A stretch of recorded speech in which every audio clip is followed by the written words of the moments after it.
Types of people that have been coming in have often been, in fact, invariably been low-wage, low-skilled individuals who do not make a net contribution to the taxpayers here in the UK. Just for context, now this interview granted by the former immigration minister, was around legal migration into the UK, and as you just heard, the former immigration minister just said that majority of legal migrants coming into the UK are low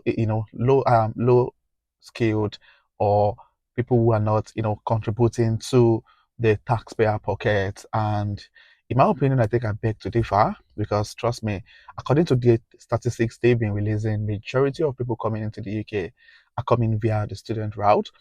And the truth is it actually even possible? Because it's a big condition for immigrants coming in that they've got no, especially legal immigrants coming in, that they've got no access to public funds.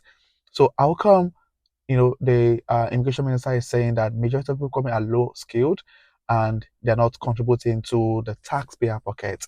I think that might not be completely true, because many people coming here paid massive amounts of money for tuition fee. Many of them work their 20 hours as students. Those who are dependent definitely have to work their ass out because there are bills to pay. So saying that majority of people coming are not contributing to the taxpayer pockets, I'm not completely in agreement with that. Anyway, yeah, so there's so many lot of things coming up right now, political influence on what exactly is the government's plan on immigration for those who are currently here, like myself, on those who are not on the settlement visa yet. There are loads of policy changes that's definitely going to be coming up, and yeah, let's just talk about it and see, make sure that we have the right information on what is happening, and that will help us definitely make the right decision when it comes to stay back in the United Kingdom. So if this is something you'd like to know, do go anywhere, keep watching to the end. And if you're coming across this channel for the first time, do well to hit on the subscribe button to join the amazing growing family. And my returning subscribers, thank you guys for being here. I really do appreciate you guys. So without further ado, let's get right into the video. Legal immigration are being shattered. It turns out large-scale migration has not delivered significant growth in GDP per capita and has increased the strain on our capital stock, from roads and GP surgeries to housing. Net migration accounts for around 89% of the 1.34 million increase in England's housing deficit in the last 10 years. Migrants from the Middle East, North Africa and Turkey, aged 25 to 64, are almost twice as likely to be economically inactive as someone born in the UK. This is according to a new report from the Centre for Policy Studies. A signatory of this report is former Immigration Minister Robert Jenrick, who joined me earlier.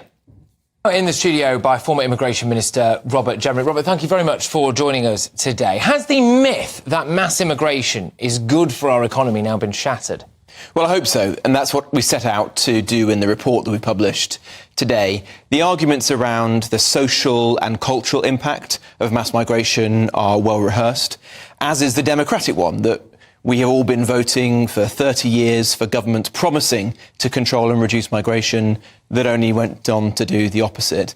But the last myth to be debunked was that mass migration was an unalloyed good for the economy. And in the report we've set out that that really isn't the case. And in fact, if it had been the case, then 25 years of mass migration would have left the UK an even richer country.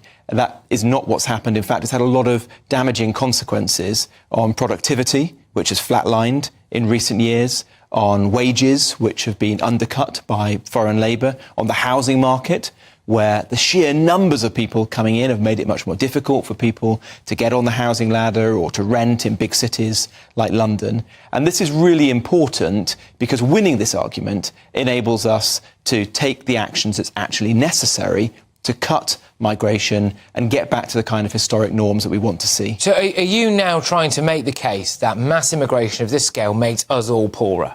Absolutely. The sheer numbers of people coming in have placed massive pressure on public services like housing, access to GPs and doctors. That costs money to the exchequer. And also the types of people that have been coming in have often been, in fact, invariably been low-wage, low-skilled individuals who do not make a net contribution to the taxpayers here in the UK. OK, now, you have published a 30-point plan. We won't go into all of them for obvious reasons. One of these points, I believe, is to split the Home Office into two. Could you explain that for us? Yeah, so I think the time has come to break up the Home Office.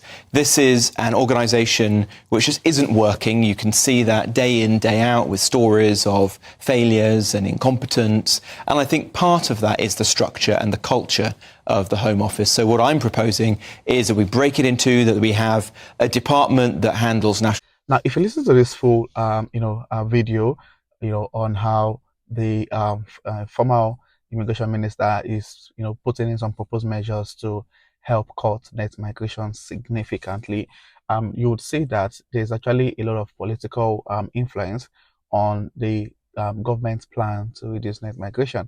And this is one of our advice. I'm going to start, this conversation with people who are planning to come into the UK 2024.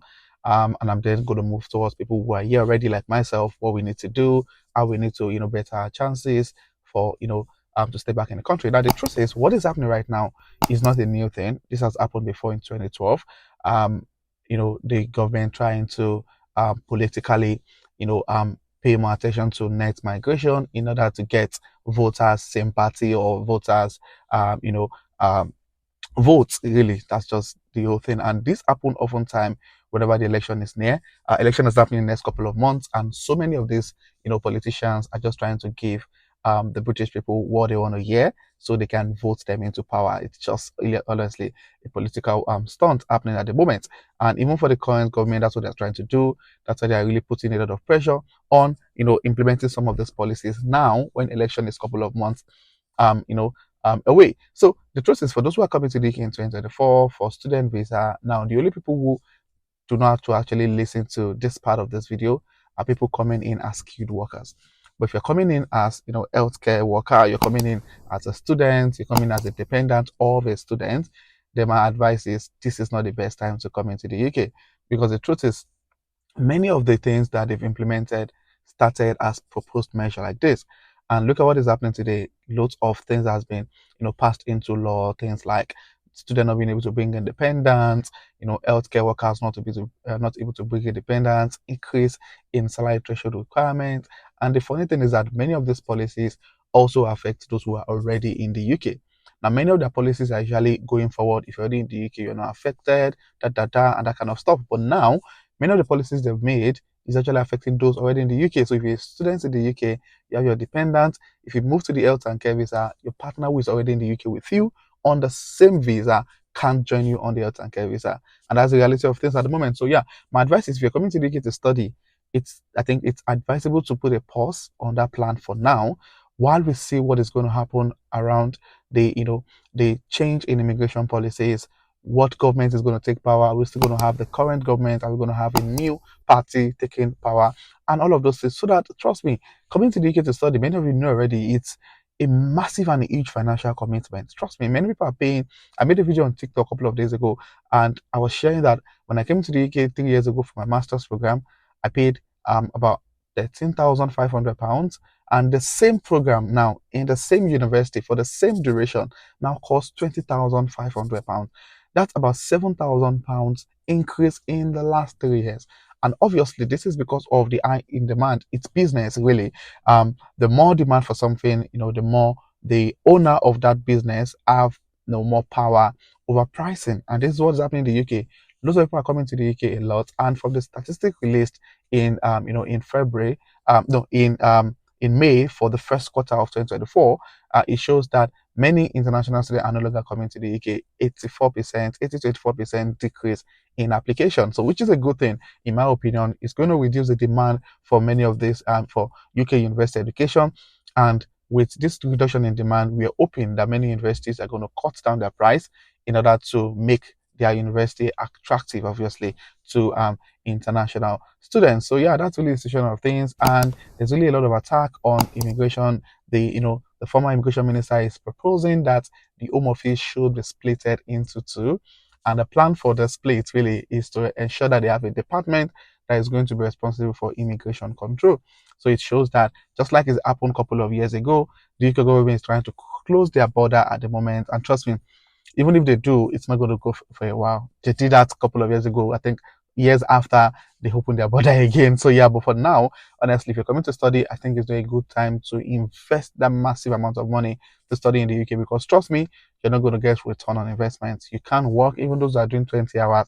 I know quite a number of students in my DM who I've been having conversations with who can't even get a job to, to even work for 20 hours a week. So the population is, I understand the point where the foreign immigration minister is trying to say there are lots of immigrants, and the competition for basic amenities is increasing. That's the truth. If you go to, some places now for rent, and you get an appointment to come view the apartment, you probably see, 15 other families applying for the same rent. So, it gives, just as I said earlier on, it gives many of these landlords the chance to increase prices.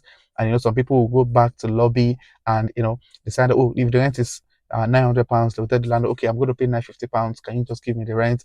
And, other people who can't afford to increase the rent, don't get apartments. So you understand that there's a lot of pressure on the basic amenities, on the social facilities here in the UK because of the increased number of immigrants. That's why we as international students, for those of us in the UK, we need to try as much as possible to make ourselves, in indispensable. We need to, upskill. I keep shouting these things to people, that are close to me, that say you need to upskill, you need to get a job that just you can do it. Why are nurses, why are doctors, being, although they're not being paid well, but when they're making policies, they exempt them because they are indispensable to the UK government. If all the nurses in the UK, hypothetically, of course, it's not going to happen, all the nurses in the UK decide to leave the UK right now, the UK healthcare system is going to crash.